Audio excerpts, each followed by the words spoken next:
live, boy. We're live. Frametrap Friday, number one. Yeah, Frametrap Friday #1, brought to you by me, XCR Fire Team, and Mason Godding over there on the left. Just Welcome, Mason God for short. of course. And so we have the first week here of Frametrap Friday. It's going to be, of course, Street Fighter V focused with the upcoming release of Street Fighter V in just a few days. That's going to be really interesting. Of course, here in Kansas City, we don't have a whole lot of hype for Street Fighter IV, it seems. Not recently, at any rate. I mean, there were obviously max outs have gotten bigger, our regional, monthly regional, but towards the end here, as soon as Street Fighter V, the beta has gone live and people started figuring out what characters they want to play, it's hard to put your soul back into a game you've already kind of moved on from. Yeah, I definitely say that seems to be the idea here. And so going on to Street Fighter V, we see a different idea of the game. We see a little bit simpler execution, which is a little bit more accessible for newer players. I mean, it feels like you have to practice Street Fighter 4 for like 8 months just to be okay at it, just to be acceptable, or just to have a basis of what you're doing. And that's only with one character too, and in a roster of 44, that's just outrageous. Like, obviously there are parts that transfer over, but the bread and butters, man, and you play Akuma, as is no secret, and just the number of character-specific things and spacing-specific things you have to know to play that character to even 60% of the full potential is outrageous. So I think honestly that it's going to be a good change. Make things a little bit more footsie-focused, but this is all stuff people have been talking about for months now. So Yeah, and I mean it seems to be a fun game. I mean, as an execution-heavy player, I mean I'm gonna I had some reservations about it to start, but seeing as it seems like it's a fun game, I mean, it really is just overall really fun. And I mean, I'm really excited for Tuesday, and I can't wait to get my hands on it and just break it down like I did Street Fighter 4. yeah, I think that at the end of the day, as once people forget about Street Fighter 4 and they kind of accept that Street Fighter 5 is the new gen, that they're going to forget every reservation they had, because obviously the people are going to lab monster and they're going to play and they're going to win, and that's at the end of the day, that's really all that matters. Yeah. And so we have a couple topics on the invul for today, and we have the first one is the Lab Zero driver coming out here for Street Fighter V.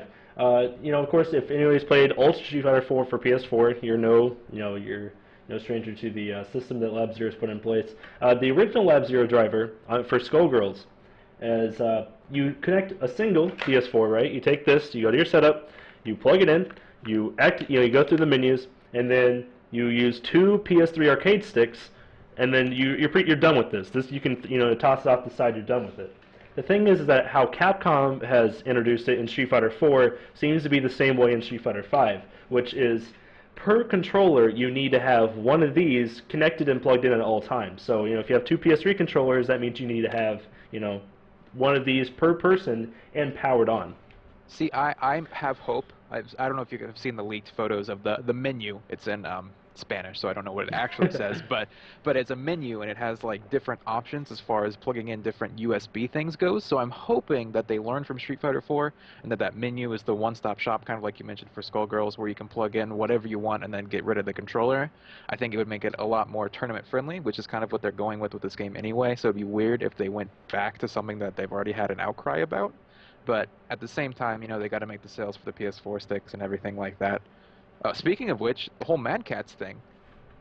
Yeah. Do you know what? Yeah, the fact that they're firing 30% of their staff or something. Didn't the CEO and the I believe a couple of the higher ups left the company. And, yep, some people on the board of executives, absolutely. And the thing is that they turned the company around, I'd say, in the past few years. Like, if you think about like 1990 or like 2002 Mad Catz, right? You went to the store, you picked up the GameCube controller, right? It had like it's of course made of clear plastic, right? And it broke in like a week and a half. That's how people remember. Like, if I ever talk to somebody about Mad Catz, that's how they remember them. They're like, yeah, dude.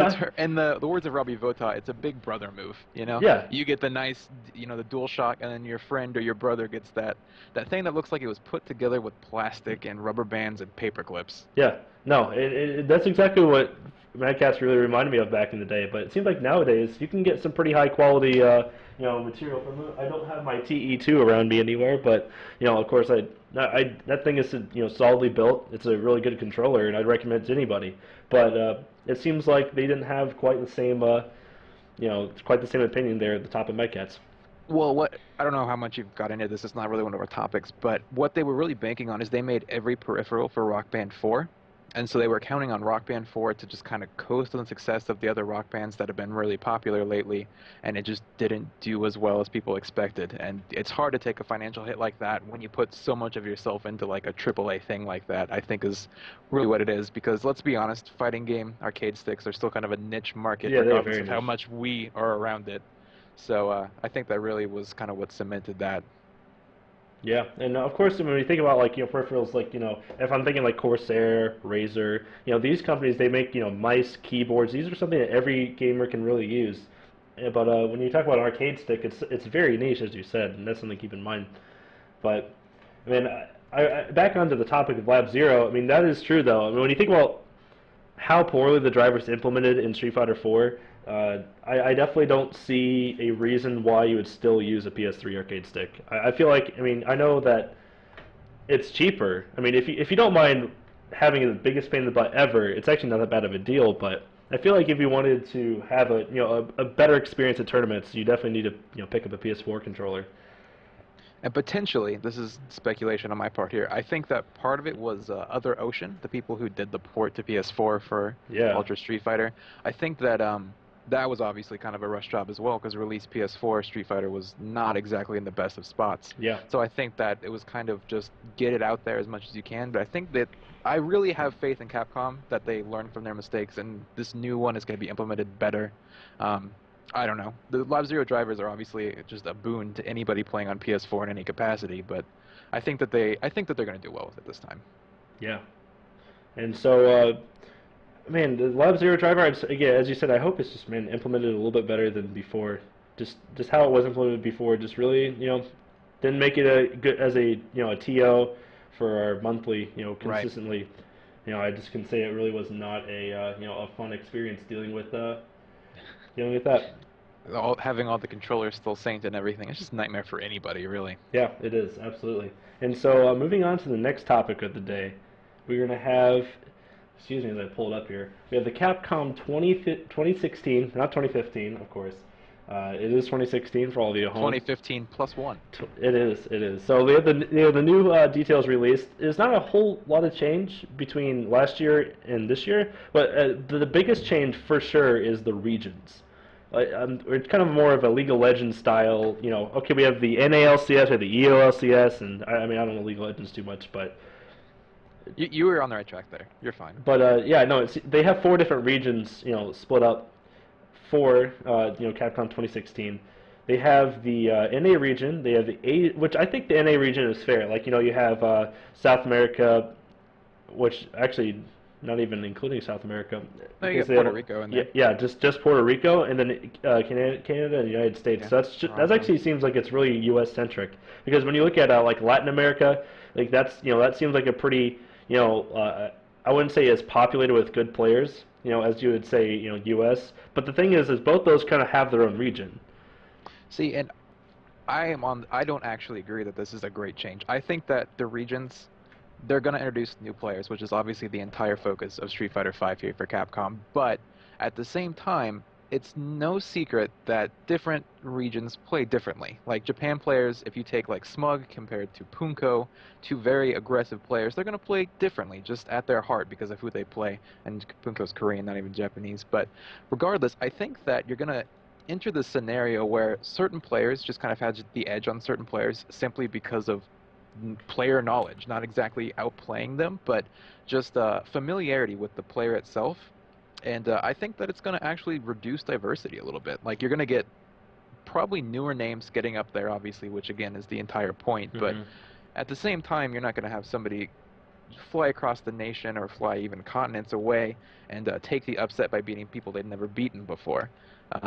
I think that it'll reduce that a little bit, which is kind of unfortunate. I like to see the upsets and see people play who have never played each other, but at the end of the day, like I said, it's just all about getting those new players, and that's definitely what it's going to do. Yeah, and the thing is about the Capcom Pro Tour here is that like I'm looking at the regions here. Again, we're talking about the U.S. kind of having their own region, and Latin America and Europe having their own region. But the thing is, like, if you look at the Asia region, it's pretty darn stacked. You have everybody that you remember, that is Asian in Street Fighter 4 is all in the same they're all in the same region here. You have Australia, which they actually have a pretty solid scene down there, as well as Southeast Asia, Japan, Korea, and China. So you think about GamerBee, you think about Punko, and you think about somebody from Japan like Daigo. Like they're all in the same region, although they're from much different countries with much higher populations than some of the other regions listed.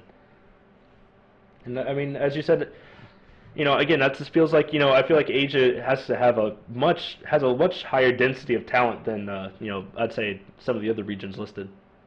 Oh, definitely. Like I said, you mentioned Australia, and no offense to Australian players, but I couldn't name a single notable Australian player. They've never jumped out at me as someone that you just think about as a good region, which again, no offense to Australia, but it's hard to compare when you have like SoCal, NorCal, and Japan to go up against. Yeah, and then they have to fight the entire fleet of Asian players, whether it be from Singapore, whether it be from Japan, Korea, China, everybody from Shanghai to, GamerBee. They're all in one region, and that's going to be a, tough region to get out of. And of course, you can qualify for the Capcom Cup through a couple different ways. You have the I don't want to break it down too much, as it's a pretty boring process. But the thing is that there's only 8 spots on the global point leaderboard, and the thing is there's 8 spots on and there's 2 spots per region for the regional leaderboard. So let's say GamerBee and Punko make it out. That only leaves you to qualify against everybody else in the entire world. You can't qualify. So if you're in Asia and you're like the 3rd best player there, you have to qualify by simply being arguably a top 10 player in the world, possibly. Which seems to be, it seems to be really tough to get out of that region, I'd definitely say. Yeah, as it goes along, I'm sure that there might be, audibles by Capcom there to make things a little bit more accessible. But for now, I think that it's a tried and true method, and 32 players at Capcom, like that's Capcom Cup at its core is, designed to be a gated community and the best of the best. So it's understandable that you can't just have anybody walking in. But yeah. And speaking of Capcom Cup, it seems like Street Fighter V is going to be released in a little bit of unfinished state to try to get those Capcom Cup events rolling. But I mean, obviously they have to get it rolling because otherwise people will be they don't wait till June to release a full game and then hey, by the way, Evo's in a month. So I really feel like it's a good idea. But that is a fact that Street Fighter V will not be finished totally on release. We're seeing the cinematic story mode being released later. We're seeing stuff like challenge mode and battle tips and trials, stuff like that. That it just seems to be, it seems to be coming a little bit later. So even though I am deeply immersed in the fighting game culture, I'm going to take a step back here and just look at the game from a gaming community perspective. And 2015, 2014, we've seen definitely an outcry of people not wanting to play unfinished games that release. Like Assassin's Creed was the most notable example recently, and I think that the community as a whole just hates it when games come out without all of their features or with DLC, a month after release even. Sorry about that, guys. We had a little issue with the OBS. I don't know why. It just simply decided to stop working. But we are too fire team. That's all it is. Too fire. But we were on the topic of Street Fighter V coming out as an unfinished game, and we're talking about examples like Assassin's Creed Unity.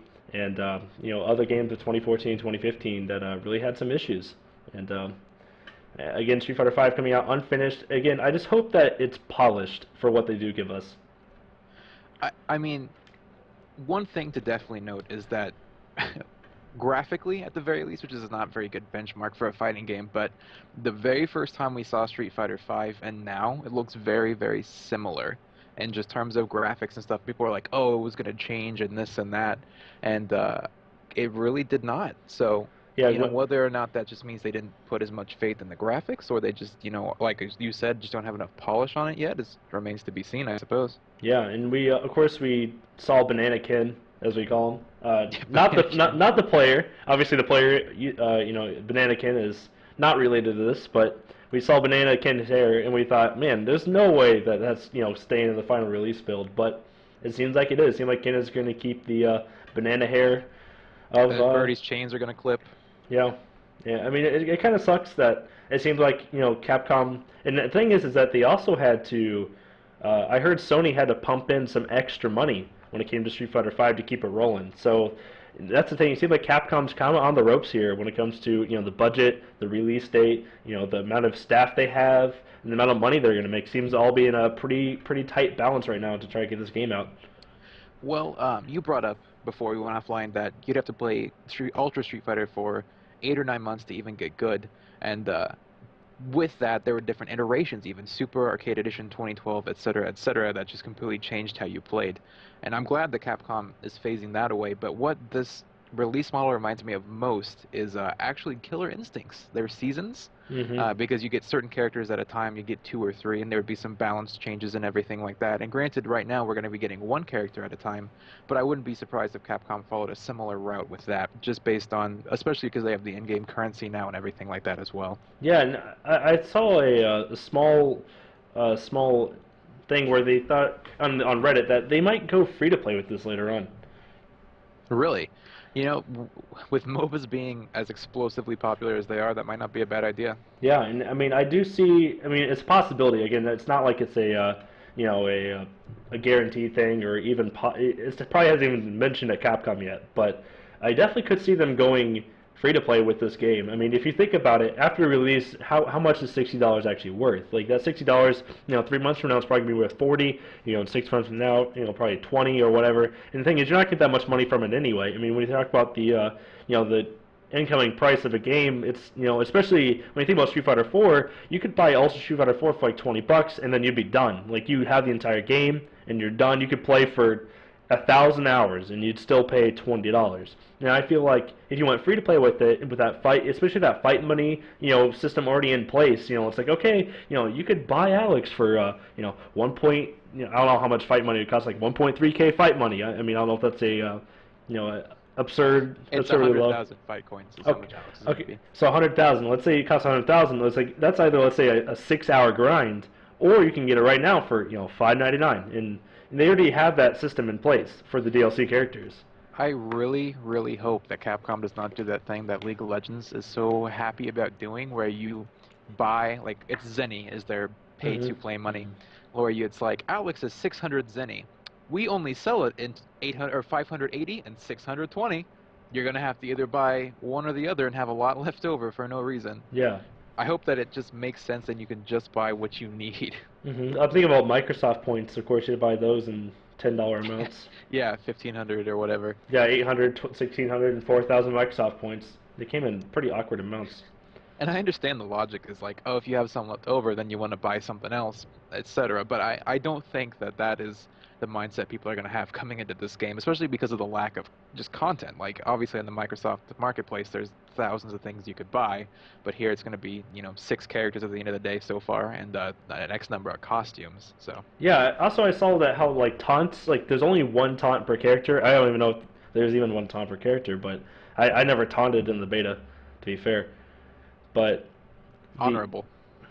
But it seems like I could definitely see taunts coming in later as a paid paid DLC. I definitely could still see that coming in. Honestly, I think the biggest one is just going to be color palettes. You Yeah, know? that too. Yeah. Because I saw this on Reddit a while back. It's like, let's say you start releasing color palettes and you kind of push a pro player to go a certain color palette, and then that's their color, and people want to buy their favorite players' color packs and stuff like that. It's like, oh, you can play, Daigo Ryu with the black and the yellow, or you can go play Alex Valle Ryu, but they're going to both be in separate color packs, and so. Oh, that'd be, yeah. It's definitely an option they have, and it would actually be kind of smart, because, most pro players are attached to their costumes anyway, but. Yeah. And so I think we can go and move on to the next topic of the day, which is the leaked Alex art has been shown. That's actually where I got the number for the fight coins. Yeah, and it seems like the concept art is something to keep in mind here. I can actually go and show it if I get the proper monitor capture. Sick. How much Third Strike have you played, Fire Team? Not a ton. Well, yeah, Me either. Like, pretty not enough. trippy. But I mean, I've played it and I've seen Alex in that game, and he didn't stand out to me, I guess, in terms of design. So I don't know if this is better or worse. Yeah, no, I have a lot of friends that play Third Strike. Here's the art, if you haven't seen it already, and that's just kind of how he looks. He looks very similar to Third Strike, it seems, and so it doesn't seem like it's too big a change. But I've seen some pretty negative thoughts on how he looks. Well, I mean, between Rashid's second costume, where he's just a normal person, and now this, I mean, obviously you can't please everybody with all the design choices, but I think that they have made some pretty big missteps as far as just coolness factor goes for characters. Yeah. And so again, we see the Zinni currency here in the article with the 100,000 fight coins, as you said, will be the price. Man, I don't remember getting that many fight coins to It's yeah 600 zenny for Alex, by the way. It doesn't mention that in the article, but I don't know how much that'll be. I think it's 5.99, so it's probably just going to be one for one yeah in terms of zenny. yeah. Seems like yeah, because I think they said 5.99 would be the price of DLC characters. Man, I mean I definitely see some money coming in for Capcom, especially you play like the original 16 or whatever. And you're like, man, I want to play Ibuki, I want to play Alex, I want to play I remember playing Ibuki in Third Strike. I want to play her. The thing is though is that as a player that plays on PC and console, I play mainly on PC. When it comes to I play here's a Storm on here, Counter Strike, whatever it may be. I'm usually just on my PC because I have a gaming computer. It's just more convenient for me, and I just usually just leave my setup in my car or just leave it downstairs ready to go to go to tournaments. And the thing is that if I want to have a tournament ready setup in, let's say, July, where I need to have Alex and Ibuki or whoever it may be, I need to play on my PS4 if I don't want to pay. It seems to be kind of an inconvenience for myself, but it just kind of sucks that I have to dedicate time and or money to a console that I don't really use for a whole lot except for bringing to tournaments. And you're dipping your toe in a bigger picture here, like what will be the standard for tournaments? Because Yeah. I mean, obviously there are going to be setups for the people at tournaments, but if you want to, start your own little tournament, like very similar to our weeklies or something, that does pose, a barrier. You're going to have a certain number of setups, and you're going to have to either pay enough or play enough to get all the characters. Hopefully, they'll have some sort of support for that with TOs, where you could just unlock characters for a certain amount of time, even. Yeah. But I doubt they'll do anything like that. I mean, obviously they would stand to gain a lot more with just having to pay for it, but that is definitely a big barrier for a lot of people. Yeah. I mean, when you talk about KI system, they have the seasons going on, and the thing about the seasons, they're only like $20. So whenever you talk about the actual price of the game, it's still only like $40 for $40 to $60 for a tournament organizer to pay for it. But when it comes to Street Fighter 5, we're talking about $6 per character with a $60 release price. You're getting to $90 for getting all five. However, I think there's 5 or 6 DLC characters. You're talking about $90+ for getting everything unlocked.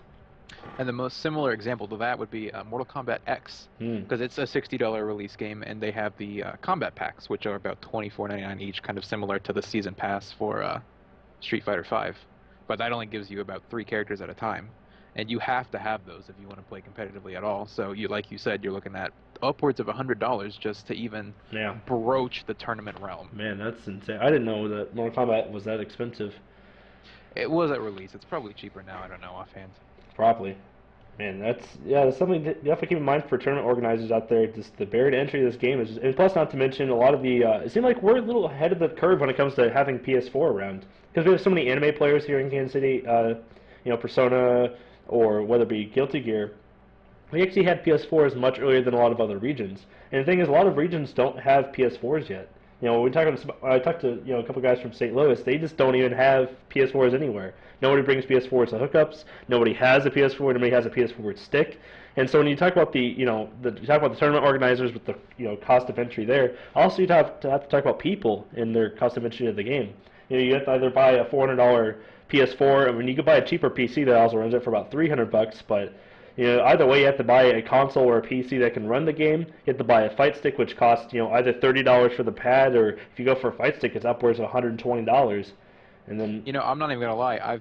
I've taken the PS4s around here for granted so much. I completely just glossed over that fact because we have them everywhere. Yeah, like we went to a tournament. We had a tournament last night, and I think we had just as many PS4 sets as we did Xbox. No, actually, we had more PS4 sets. Yeah, like 3 or 4 PS4s and 2 Xbox 360s. Yeah, it was actually hard because we said the tournament was supposed to run on an Xbox 360, so it was pretty weird that we had more PS4s than Xbox 360s. Nobody checked the event page to see it was actually on 360. We're all like, yeah, dude, it's on PS4, right? And then we all brought our PS4s up, and what do you know?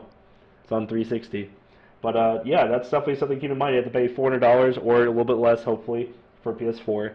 Pay $200 for a Mad Catz fight stick, and then you talk about $60 for the game. That's that's a $650 Street Fighter machine purchase. Yeah, that's crazy. That is, when you just lay it out numerically like that, that is an unreal number. Yeah, just to play the game properly. That is really nuts. Unless again you want to use the Lab Zero drivers, which I mean, as soon as you have a PS3 stick, then PS3 sticks went up a little bit because of this. So now it's like about $60 to $70 to grab a decent PS3 stick. Pair that with having to have a DS4 and a PS4. Man, that's so much money. Man, that's outrageous. Even if you go the cheap route, that's quite a bit of money. Moving on to the next topic, and the final topic of the day is actually kind of grouping two here together, is the PC version of Street Fighter V. We have some details here about the Street Fighter V release. It seemed like the preload's already available on Steam. Nothing too crazy. Seems about 3 days. This is recorded on Friday the 12th, and it's releasing on the 16th. So only a few days from now. But well, with file sizes the way they are, that just makes sense now, honestly. And I wouldn't be surprised if in the next couple of days PS4 gets the preload as well. And also I've heard it's only about 6.5 gigs for the PC version, and I heard the day one patch is about 6 gigs. So even if you combine both those together, it's about 1/3 the size of Mortal Kombat was at release. Jeez Louise, man, that's crazy. Mortal Kombat was 33 gigabytes. And that's another topic to talk about is the hard drive size versus how big games are.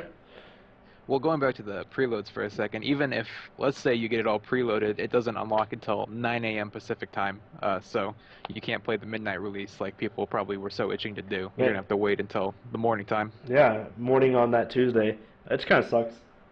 Which is rough, because for people like me who work real life hours, a 9-to-5 job, like that really does make it take away a lot of time that I was going to play it beforehand. And especially I'm seeing a lot of places will have launch week tournaments. Like we have our own launch week tournament here at Max Out, and that's happening the 20th.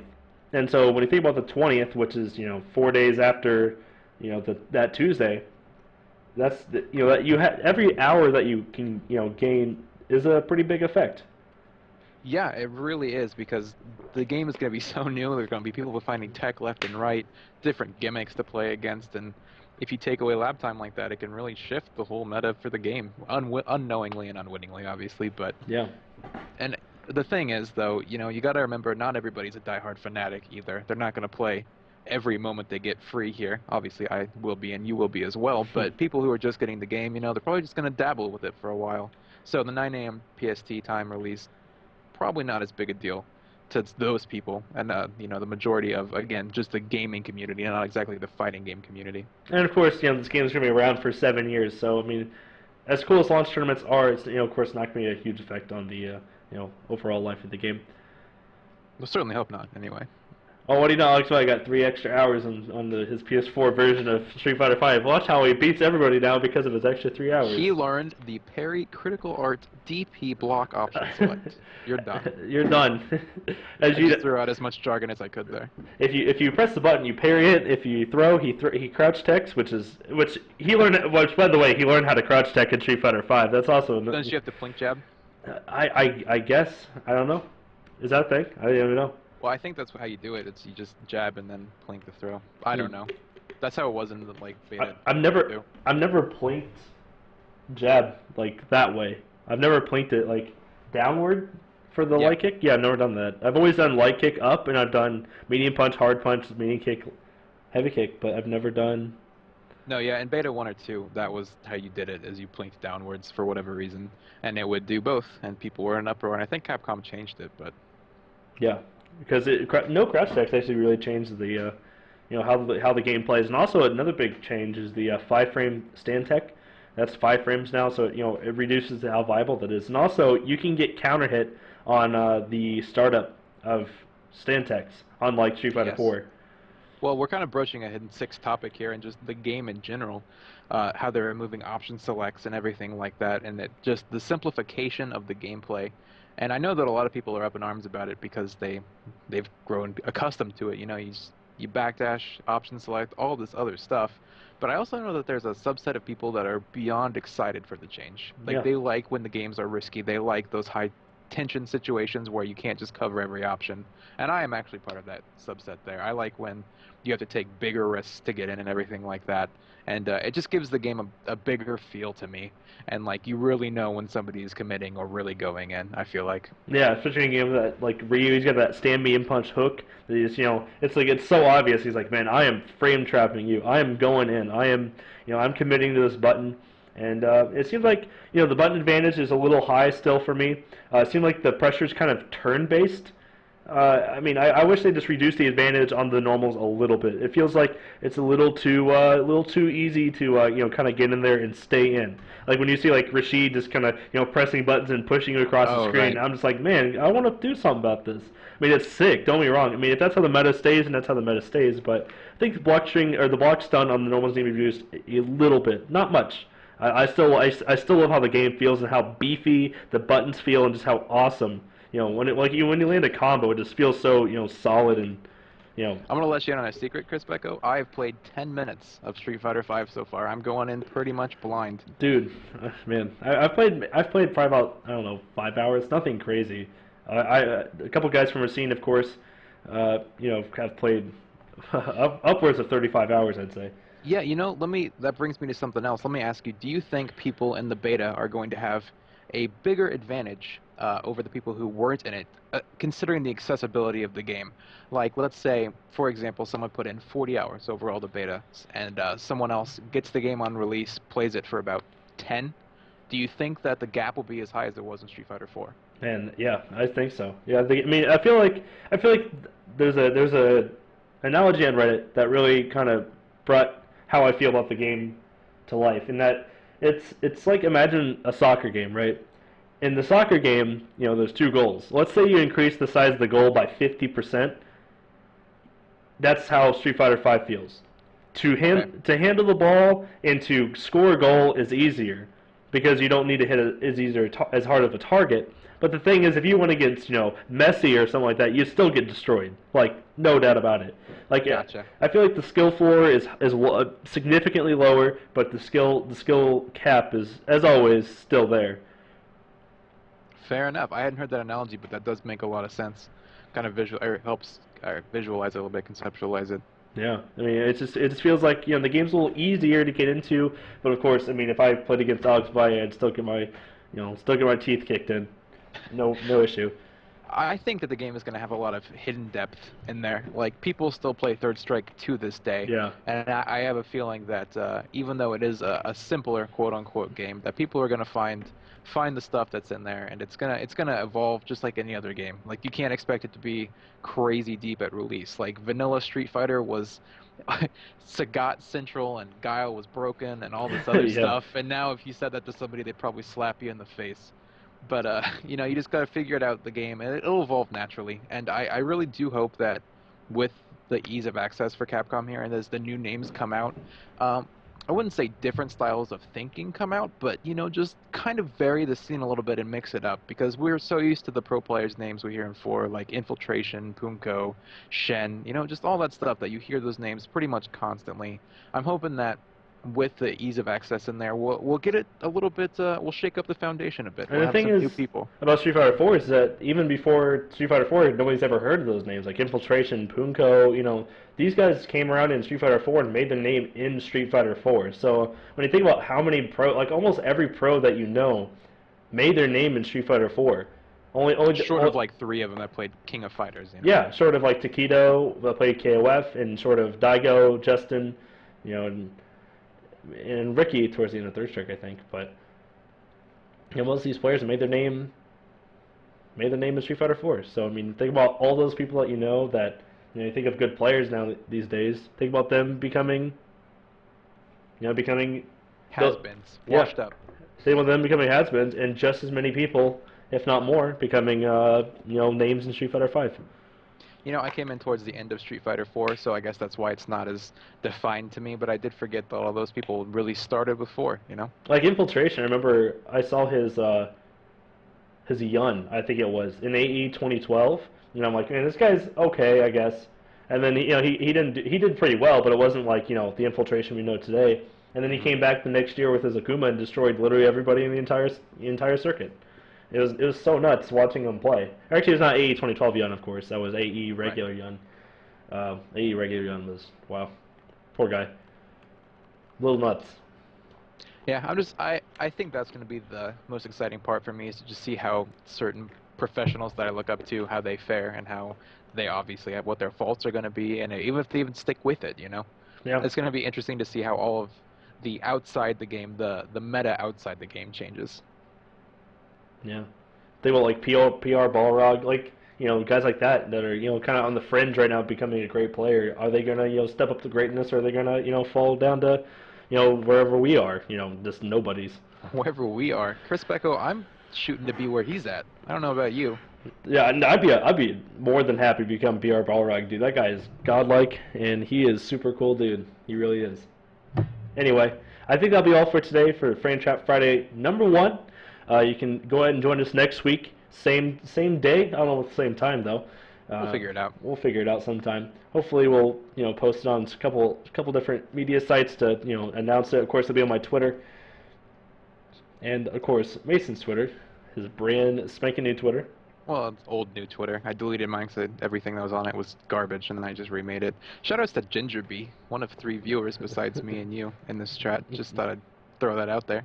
Yeah, but But I think that should wrap it up. I think we should be good. yeah. Thank you guys all for joining us. Hopefully this will continue, and you can join us on our journey through Street Fighter V. And thank you so much for listening. And the next time we do this podcast, it'll be the day before. It'll be the day before Street Fighter 5 or Street Fighter 5 release journey, and 3 days after Street Fighter 5. They'll be pretty nuts. We'll have a lot to talk about. That's for sure. I might not even want to come on. I might just be playing Street Fighter V. Dude, no, bro. I'm playing 2 players Street Fighter 5, man. But come on, man. I just wanna play, man. Yo. Pull that little option select. Well, thank you guys for joining us, and see you next week. Until then, As always, guys. nerd, Nerd. nerd. Nerd. I can't even stop recording. Yeah, my OBS died right in the middle of that for no reason. You know, that's just the way it is. What the hell? I would like to stop recording. Well, I mean, it streams offline. Yeah.